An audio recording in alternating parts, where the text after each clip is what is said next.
అది నా పరిధి కాదు. నేను చూసింది చెప్పాను. 5 ఏళ్లుగా దాని మీద పోరాటం చేస్తూనే ఉన్నాను. కానీ ఎవరు దాని మీద స్పందించలేదు. ఇప్పుడు బయట వంశపారంపర్య ప్రధానార్చకుడిగా, ఆగమ సలహాదారుగా మా పెద్దలు చూపిన ద్రోవలో నేను నడుస్తూ స్వామివారికి ఎటువంటి అసౌకర్యం కలగకుండా ఆరాధనలు జరగడంలో నేను చాలా ప్రత్యేకమైన శ్రద్ధ వహించి, ఏదైనా అపచారం జరిగినప్పుడు అది అధికారుల దృష్టికి తీసుకువెళ్ళి దానిని సరిచేయడానికి వాళ్లకు సరైన సలహాలు ఇచ్చి స్వామివారిని ప్రసన్నం చేసుకోవడం కోసం ఎంతో ప్రయత్నం చేశాను. మనకు అన్నం పెట్టే దేవుడికి మనం శుచిగా, శుభ్రంగా, తాజాగా ప్రసాదాలు తయారు చేసి స్వామివారికి నివేదన చేయడం అనేది మనం భక్తులు ఎన్నో జన్మల్లో చేసుకున్న మహాపుణ్యం.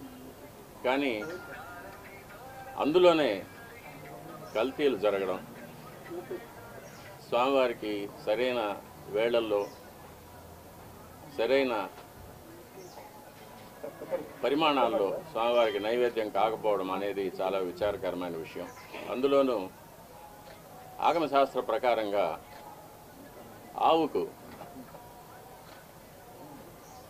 ఆగమ కార్యక్రమాల్లో ఎంతో విలువైన స్థానం ఉంది. గోక్షీరం కానీ, ఆవు పాలతో స్వామివారికి అభిషేకం జరుగుతుంది. సుప్రభాతంలో ఏకాంత సేవలో నివేదన జరుగుతుంది. ఆవు పెరుగుతో స్వామివారికి దధ్యోదనం మొదలైన ప్రసాదాలు తయారు చేసి నైవేద్యం పెడతాము. ఉత్సవాల అభిషేకాల్లో గోదధ్యి వాడతాము.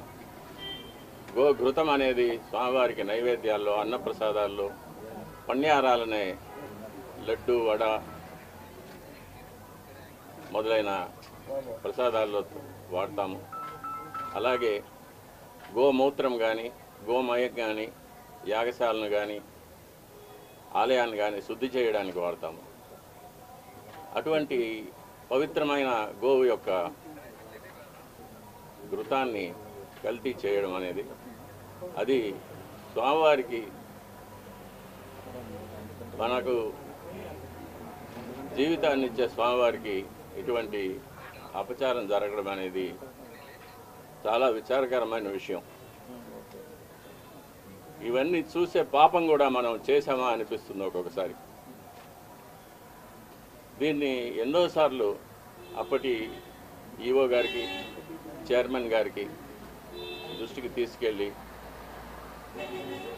ఇలా ప్రసాదాల నాణ్యత సరిగ్గా లేదు, ముందులాగా లేదు, ప్రసాదాల పరిమాణాలు స్వామివారికి సరిగ్గా నివేదన కావడం లేదు, సరైన ఆగమ ఉక్తమైన కాలాల్లో స్వామివారికి నైవేద్యాలు జరగడం లేదని ఎన్నోసార్లు దృష్టికి తీసుకెళ్ళాం. కానీ లాభం లేకపోయింది. దీనికి మరొక కారణం, నాది ఒంటరి పోరాటం అయిపోయింది. నాకు ఈ విషయాల్లో సహకరించేదానికి నా తోటి అర్చకులు ఎవరూ కూడా వారి వారి వ్యక్తిగత కారణాల వల్ల ముందుకు రాలేదు. ప్రధాన పరిచారకులైన వాళ్ళు రాలేదు. కాబట్టి ఇది ఈ 5 ఏళ్ళు నిరభ్యంతరంగా ఈ మహాపాపం జరిగిపోయింది. ఒక సైంటిస్ట్గా ఈ నెయ్యి యొక్క పరీక్షల యొక్క ఫలితాలు కూడా నేను చూశాను, ల్యాబ్ రిపోర్ట్స్ చూశాను. ఇందులో కూడా వెజిటబుల్ ఫ్యాటు, అనిమల్ ఫ్యాటు, జంతువుల యొక్క కొవ్వు పదార్థం, స్థావరాల యొక్క, జంగమాల యొక్క కొవ్వు పదార్థాలు కలిసినట్టుగా ల్యాబ్ రిపోర్ట్ను చూశాను. పరిశుద్ధమైన ఆవు పాలతో తయారు చేసిన నెయ్యిలో అది స్థావరమైనా కానీ, జంగమమైనా కానీ కొవ్వు పదార్థాలు కలవడానికి వీలు లేదు. అది ఇంప్యూరిటీస్ కింద లెక్క వస్తుంది. ఇప్పటి ప్రభుత్వం పదవికి రాగానే తిరుమలను ప్రక్షాళన చేస్తామని తిరుమలలోనే ముఖ్యమంత్రి గారు సెలవిచ్చారు. దానికి తగినట్లు ఎన్నో చర్యలు తీసుకున్నారు కూడా. ఇది అనుకోకుండా బయటపడిన విషయం. దీనికి కూడా పరిహారంగా కర్ణాటక డైరీ నుంచి నందిని మార్కు నెయ్యిని, శుద్ధమైన ఆవు నెయ్యిని మళ్ళీ కొని స్వామివారికి ప్రసాదాలు తయారు చేయించడానికి ప్రభుత్వం నిర్ణయం తీసుకుంది. చాలా హర్షణీయమైన విషయం.